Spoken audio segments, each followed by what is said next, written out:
Student अब हम पढ़ने वाले क्लास 11th केमिस्ट्री का चैप्टर 2 परमाणु संरचना, जिसमें आज का हमारा टॉपिक रहने वाला क्वांटम संख्या। तो स्टूडेंट हम इसको बिल्कुल शॉर्ट ट्रिक में आसानी से समझेंगे कि क्वांटम संख्या क्या होती है। तो यह क्वांटम संख्या 4 प्रकार की होती है। मुख्य क्वांटम संख्या, द्विदिशीय क्वांटम संख्या, चक्रण क्वांटम संख्या, चुंबकीय क्वांटम संख्या। इनको हम आसानी से सीखेंगे। साथ ही किसी भी इलेक्ट्रॉन की क्वांटम संख्या निकालने का क्वेश्चन पूछा जाएगा तो स्टूडेंट हम गारंटी देती हूँ कि आज आपको इस क्लास के बाद आसानी से निकाल पाओगे। ठीक है, चारों क्वांटम संख्या कौन सी होगी, मुख्य क्वांटम संख्या कौन सी होगी, द्विदिशीय क्वांटम संख्या कौन सी होगी, या चुंबकीय क्वांटम संख्या, वो आप आसानी से निकाल पाओगे।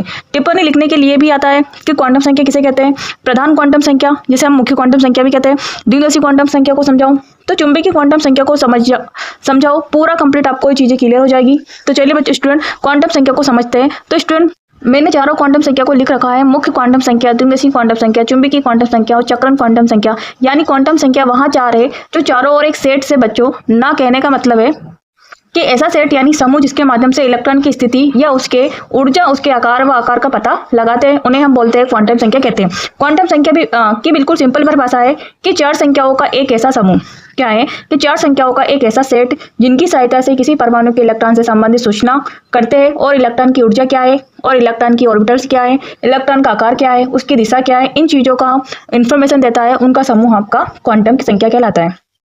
ये बात क्लियर है बच्चों, बहुत ही सिंपल है। देखिए कि अब परिभाषा कि चारों क्वांटम संख्याओं का सेट जिनकी सहायता से किसी परमाणु के सभी इलेक्ट्रॉन से संबंधित सभी सूचनाएं प्राप्त हो सकती है, जैसे कि स्थिति, ऊर्जा, ऑर्बिटल का प्रकार, आकार व दिशा आदि, उन्हें क्वांटम संख्या कहते हैं। ठीक है, तो क्वांटम संख्या कितने प्रकार की होती है, 4 प्रकार की होती है। तो सर्वप्रथम हमारी क्वांटम संख्या क्या है, यहाँ 4 संख्याओं का सेट है जो यहाँ बताता है कि मुख्य कि उसके ऑर्बिटल्स को बताता है, उसके ऊर्जा को बताता है। जो आपका द्विदिशीय क्वांटम संख्या है वो ऑर्बिटल्स को बताता है तथा उपकोषों में ऑर्बिटल का आकार। फिर दिशा के चारों क्वांटम संख्या एक एक निश्चित क्रम में अपना अपना दायित्व दर्शाते हैं। तो यदि क्वांटम संख्या की परिभाषा पूछा जाए तो आप आसानी से बता सकते हैं। क्लियर है बच्चों। अब सबसे पहले हमने बात करें कि मुख्य क्वांटम संख्या या प्रधान क्वांटम संख्या, जिसे हम प्रिंसिपल क्वांटम संख्या भी बोलेंगे। मुख्य क्वांटम संख्या जिसे हम बच्चों n से दर्शाते हैं। पहली बात समझना कि मुख्य क्वांटम संख्या तो आप लोगों ने पढ़ा था, बोर का परमाणु मॉडल पढ़ा ही होगा। तब नाभिक के चारों ओर कोई भी परमाणु है, क्या है, नाभिक के चारों ओर कोई भी परमाणु है तो नाभिक के चारों ओर वृत्ताकार पथ में पाया जाता है, जिसे हम कक्षा कहते हैं। क्या कहते हैं, कक्षा कहते हैं। तो हमारा जो मुख्य क्वांटम संख्या है बच्चों, यह बताता है कि किसी इलेक्ट्रॉन ऊर्जा स्तर पर किसी कोष में है। या एक छोटा सा डायग्राम बना के बताती हूँ आपको कि क्लियर हो जाएगा कि नाभिक के चारों ओर क्या है, नाभिक हो गया बच्चों, या नाभिक के चारों ओर एक वृत्ताकार पथ पाया जाता है। तो ऐसा डायग्राम बना के मैं आपको बताती हूँ, क्लियर डायग्राम से आपको बताती हूँ। यहाँ ये क्या है, नाभिक है। ठीक है, नाभिक के चारों इलेक्ट्रॉन क्या है, वृत्ताकार पथ में घूमते हैं। ठीक है, ये वृत्ताकार पथ में चक्कर लगाते हैं इलेक्ट्रॉन।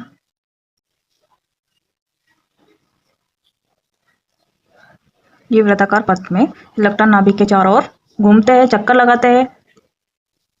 अब ये जो वृत्ताकार पथ में एक निश्चित ऊर्जा होती है स्टूडेंट, तो एक निश्चित ऊर्जा संलग्न होती है। ठीक है, जिसे हम कोष कहते हैं। क्या कहते हैं, कोष कहते हैं, या ऊर्जा का स्तर कहते हैं। मुख्य क्वांटम संख्या है, क्या है, ये मुख्य क्वांटम संख्या है। यही बताता है कि इलेक्ट्रॉन कोष में क्या है, इलेक्ट्रॉन कोष में यदि आपका यहाँ n बराबर क्या है, 1, क्या है, यदि ये n बराबर 1 है तो बच्चों यह पहला कोष है। क्या कहलाएगा, पहला कोष है। यदि यहाँ पर n बराबर 2 है तो स्टूडेंट यहाँ पर दूसरा कोष कहलाएगा। यदि ये n बराबर क्या है, यहाँ पर 3 है तो ये तीसरा कोष कहलाएगा। अगर यहाँ पर n बराबर क्या है, 4, तो स्टूडेंट ये हमारा चौथा कोष कहलाएगा। क्या कहलाएगा, चौथा कोष कहलाएगा। तो स्टूडेंट यहाँ पर ये क्या है, चौथा कोष कहलाएगा, जिन्हें हम क्रमशः क्या कहते हैं, KLMN। क्या कहते हैं, जिन्हें हम क्रमशः KLMN कहते हैं, जिन्हें हम क्रमशः क्या कहते हैं, KLMN कहते हैं। जो मुख्य क्वांटम संख्या है, जो क्या है, मुख्य क्वांटम संख्या है, वह यह बताता है कि जो ये बड़ा इलेक्ट्रॉन है, क्या है, जो ये बड़ा इलेक्ट्रॉन है, जो ऊर्जा स्तर पे है। पहला फैक्ट क्लियर हो गया है स्टूडेंट, समझिएगा, क्लियर फैक्ट को समझ के चल दिएगा स्टूडेंट। बच्चों आप समझते चलना कि मुख्य क्वांटम संख्या क्या बताता है।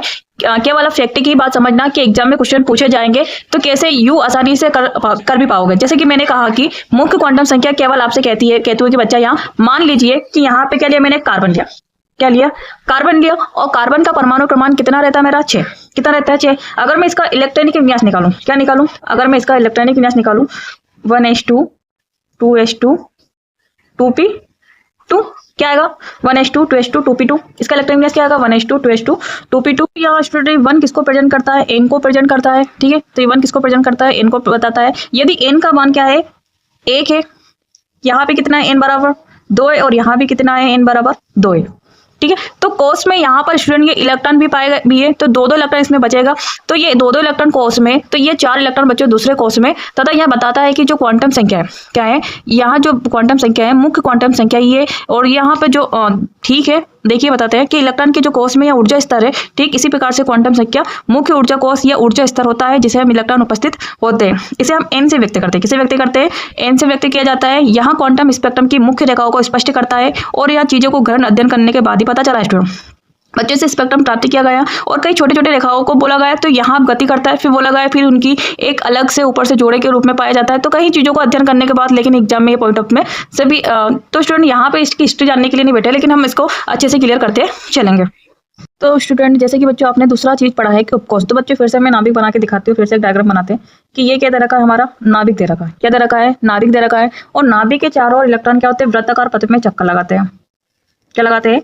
वृत्ताकार पथ में चक्कर लगाते हैं स्टूडेंट, ठीक है। तो ये हमारी ये वृत्ताकार पथ जहाँ में क्या इलेक्ट्रॉन उपस्थित पाए जाते हैं, यहाँ पर क्या पाए जाते हैं? इलेक्ट्रॉन पाए जाते हैं। तो स्टूडेंट मेरा ये जो दे रखा है क्या है? नाभिक है, ठीक है। नाभिक के चारों इलेक्ट्रॉन क्या वृत्ताकार पथ में चक्कर लगाते हैं। तो यहाँ मेरा क्या है? पहला कोष। क्या है? पहला कोष। तो n बराबर मेरा 1, और किस उपकोष में आ रहा है मेरा? तो k उपकोष में। कौन सा? k उपकोष में आता है। सेकंड तरह का मेरा n बराबर कितना है मेरा? 2। तो कौन सा उपकोष आएगा? l, k l। और तीसरा हमारा n बराबर कितना दे रखा है? 3। तो कौन सा उपकोष है हमारा? m उपकोष।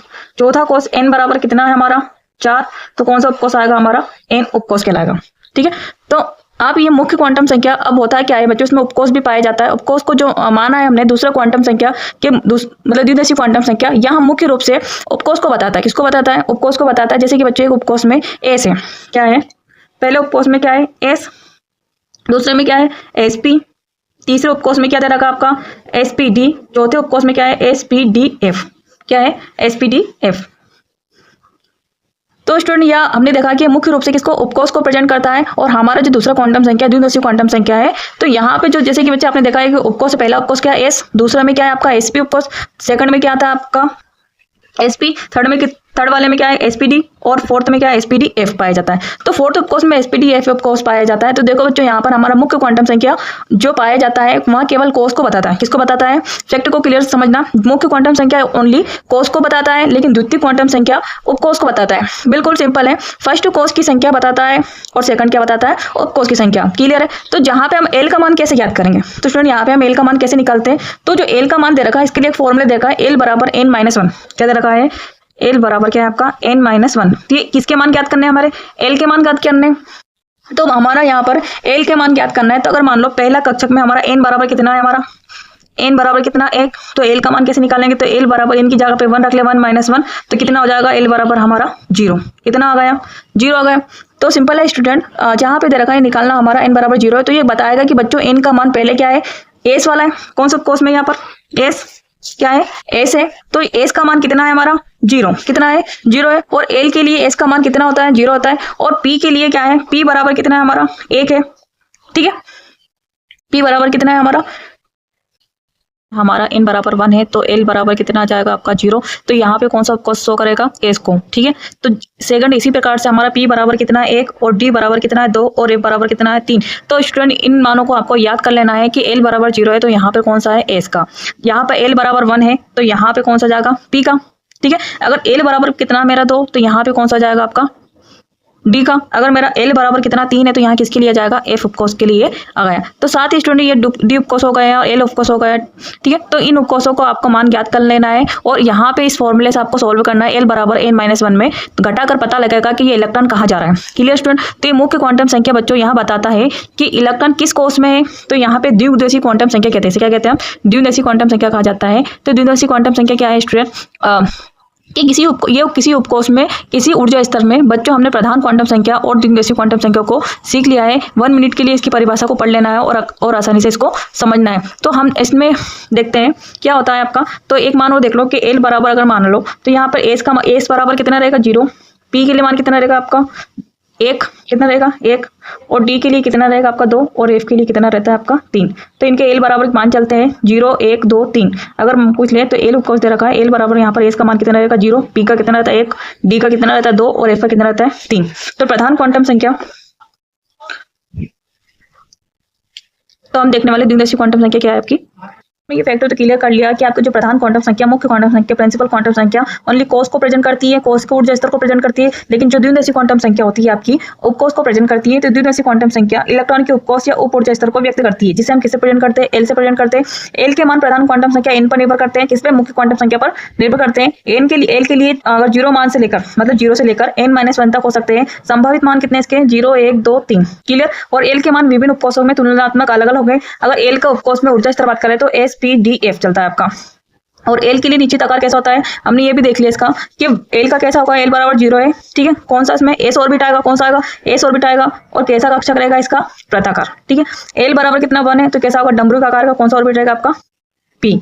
और एल बराबर 3 है तो यहाँ क्या, दोहरा डमरू का आकार डबल डंबल के आकार का रहता है, तो यहाँ पे कौन सा आएगा, डी। तो एल के मान किसी भी उपकोष में उपस्थित इलेक्ट्रॉन के कोणीय संवेग के सूत्र इस टाइप से दे रखा है। कोणीय संवेग का सूत्र क्या होता है, एल रूट एल कोष्टक में l+1 का दे रखा है और h/2π बराबर दे रखा है आपका l कोष्टक 1 प्लस l+1 दे रखा है और h, ये रूट के अंदर पूरा पेक है। तो स्टूडेंट यहाँ पे हमारा कौन है, द्विदशीय क्वांटम संख्या। तो द्विदशीय क्वांटम संख्या को एल से प्रेजेंट करते हैं स्टूडेंट, या उपकोष की संख्या को और ऊर्जा स्तर को प्रेजेंट करता है। क्लियर आपको दोनों। हमने पढ़ लिया है कि कोष, उपकोष, लेकिन उपकोष के अंदर भी ऑर्बिटल से पाया जाता है, यानी कक्षक किसको प्रदर्शित करते हैं कि थर्ड वाला आता है हमारा चुंबकीय क्वांटम संख्या। तो चुंबकीय क्वांटम संख्या के आधार पर बताया गया है कि इसको हम स्टॉक प्रभाव भी कहते हैं, जीवन प्रभाव के आधार पर भी समझते हैं। तो देखो चीजें क्लियर समझेंगे कि मैंने यहाँ पे कहा कि मेरा यह क्या है, एस ऑर्बिटल, क्या है, एस ऑर्बिटल है। तो इसमें कितने कक्षक है, मेरा एक कक्षक। कितने कक्षक है, एक कक्षक।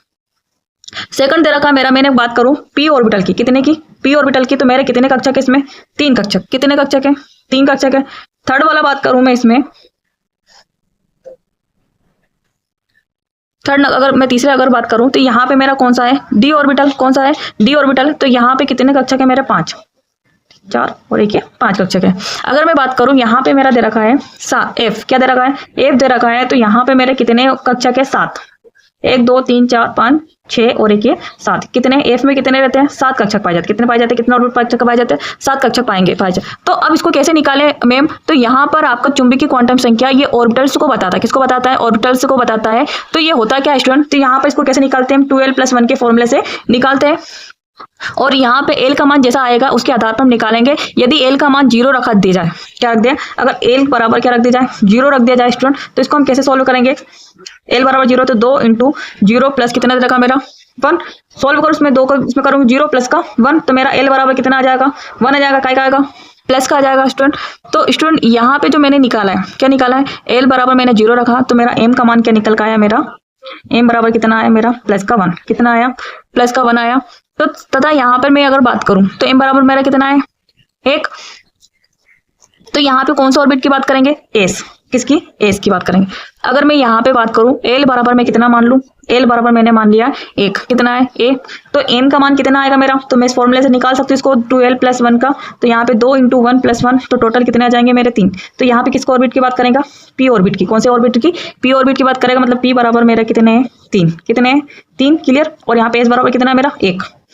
अब देखते हैं हम इसकी, अगर मैं एल बराबर मान लूँ 2, कितना मान लूँ, अगर मैंने एल बराबर कितना मान लिया 2, तो इसी फॉर्मूले से मैं निकाल सकती हूँ 2l+1 से। तो 2 × 2 × +1 कितना, 2 2 4 और प्लस का 1 कितना 5। तो यहाँ पे कौन सा ऑर्बिट की बात करेगा, मेरा डी ऑर्बिट की बात करेगा। कौन सा ऑर्बिट की बात करेगा, तो डी बराबर मेरे कितना आ गए 5। क्लियर आप लोगों को स्टूडेंट। अगर मैं बात करूँ एल बराबर मैंने मान लिया, एल बराबर मैंने कितना मान लिया 3, तो मैं इसको फॉर्मूले से निकालूंगी। एम बराबर मेरा कितना दे रखा है, 2l+1 के फॉर्मूले से निकालती हूँ, तो मेरा कितना आ जाएगा 2 × 3 × +1, टोटल करूँगी 3 दूनी 6 प्लस का 1, कौन सा आएगा 7। तो 7 ऑर्बिटल किसको, एफ उपकोष को प्रेजेंट करता है, कौन सा है, तो एफ बराबर कितना है मेरा 7, कितना आ गया 7 आ गया। तो क्लियर स्टूडेंट। तो यह आएगा, मतलब अब यहाँ कहा गया है कि क्या होता है कि एल के मान बच्चों l-1 से तो प्लस का एल तक होता है। कहाँ तक चलता है, -l से तो प्लस एल तक चलते हैं, किसके मान, एल के मान। तो आप बच्चे सोचेंगे कि यहाँ कैसे पॉसिबल है, तो यहाँ कैसे पॉसिबल है, तो स्टूडेंट देखिएगा, तो यहाँ पे मेरा कितना है, n बराबर 0 और p बराबर कितना रहेगा मेरा, यहाँ पे 0, यहाँ पे -का 1 और यहाँ पे प्लस का 1, ठीक है। और यहाँ पर 0, यहाँ पे -का 1, यहाँ पर प्लस का -2। तो यहाँ पे क्या आ जाएगा, प्लस का 1 और प्लस का 2। इसी प्रकार एफ का निकालेंगे, तो एफ का क्या निकल आएगा मेरा, यहाँ पे सेंटर में मान लूंगी, यहाँ पर 0, यहाँ पे -1 -2 -3 और यहाँ पे +1 +2 +3। तो स्टूडेंट चुंबकीय क्वांटम संख्या को इजी है समझना, इसको और अच्छे से एग्जांपल के थ्रू हम समझ सकते हैं। इस आधार पर स्टूडेंट मैंने एम के मान क्या है, एम के मान कहाँ से कहाँ तक चलते हैं, -l से प्लस के एल तक चलता है। कहाँ तक चलता है? प्लस के एल तक चलता है। तो स्टूडेंट यहाँ टोटल मान कैसे निकालेंगे? अगर मैं मान लूँ एल बराबर मेरा कितना है? 1 है। एल का कितना है? 1 है। तो यहाँ एम का मान कितना आएगा मेरा? तो एम बराबर कितना आएगा यहाँ पर? माइनस का 1, 0 और कितना आएगा? प्लस का 1। तो टोटल मान कितना आएगा मेरा इसका? 3। क्लियर? इसी मेथड से सॉल्व करा हमने। देखो यहाँ पर मैंने एल बराबर कितना लिया? यहाँ पर 1। तो एल का मान कितना आएगा? एम का मान यहाँ पर पी मतलब कितना? 3। टोटल मान कितना मेरा? 3। ठीक है, और इसके मान कितने हैं? 1 2 3। टोटल कितने हुए? 3। समझ गए? नेक्स्ट दे रखा है हम एल -1 से एल +1 तक चलता है, इसलिए हमने लिखा -1 0 + 1। Clear student? अगर नेक्स्ट निकाले, अगर मैं एल बराबर मैं कितना ले लूँ?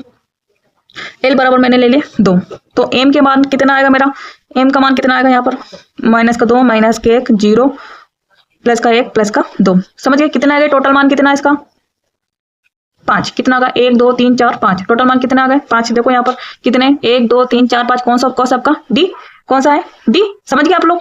अगर नेक्स्ट बात करें, अगर मैं एल बराबर कितना ले लूँ? 3। तो मेरा कितना आएगा? एल बराबर 3 ले लिया तो कैसे आएगा यहाँ पर? एल बराबर 3 है, तो एम का मान कितना आएगा मेरा? -3 -2 -1 0 प्लस का 1 प्लस का 2 प्लस का 3। तो टोटल मान कितने आए मेरे? 7। कितने आ गए? 7। समझ गए स्टूडेंट? टोटल मान कितने आए मेरे? 7 है। ठीक है, तो स्टूडेंट क्लियर समझ आ गया कि चुंबकीय क्वांटम संख्या क्या बताता है? कि चुंबकीय क्वांटम संख्या उपकोष में उपस्थित ऑर्बिट को बताता है। ठीक है, तो जैसे एक बच्चों n बराबर 2 है, तो यहाँ l का मान कितना आएगा? n-1 से यदि याद करेंगे तो l बराबर 1 आता है, और m का मान इसमें टाइप से सोल्व कर सकते हैं। देखो, चुंबकीय क्वांटम संख्या को हमने इस टाइप से सोल्व करा है, तो आप ये आई होप आपको इतना से आपसे क्लियर हो गया होगा। हम चक्रण क्वांटम संख्या की बात करें इसकी, तो चक्रण क्वांटम संख्या क्या होता है?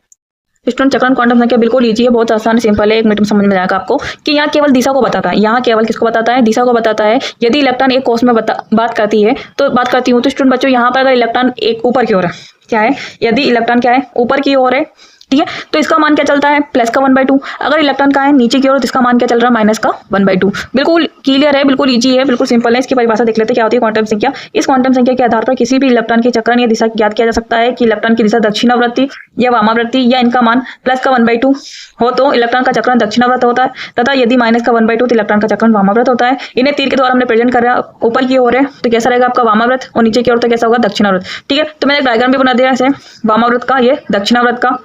वामावर्त के लिए आपका ऊपर की ओर लगता है इलेक्ट्रॉन, और नीचे की ओर क्या लगता है? दक्षिणावर्त के लिए। क्लियर आप लोगों को? तो इसको और एग्जांपल से समझ लेते हैं। तो चक्रण क्वांटम संख्या तो इजी है स्टूडेंट, तो चुंबकीय क्वांटम संख्या के कुछ उदाहरण या फैक्ट से समझ लेते हैं। तो हम को समझने के लिए एक एग्जांपल और लेते हैं स्टूडेंट। तो जैसे दे रखा मैंने नियान के 10वें इलेक्ट्रॉन की चारों क्वांटम संख्या निकाली। तो स्टूडेंट क्या कहा जाता है? नियान का परमाणु क्रमांक कितना रहता है? 10। अगर इसका इलेक्ट्रॉन विन्यास निकालूं कि 1s2 और 2s2, 2p कितना होगा मेरा? 6। ठीक है, 2p 6 हो गया। तो देख के चलते हैं स्टूडेंट। तो यहाँ पे कितना दे रखा मेरा? p का कितने रहते? 3। ठीक है, तो यहाँ पे कितने हो गए? 2 2 कितने हो गए स्टूडेंट मेरे? 4, और 6 कितना हो गया? 10। तो 4 से 5 6 7 8 9 10, क्या है? 10। तो 10वां इलेक्ट्रॉन मेरा नीचे की ओर। तो स्टूडेंट मैं यहाँ से निकाल सकती हूँ, कैसे?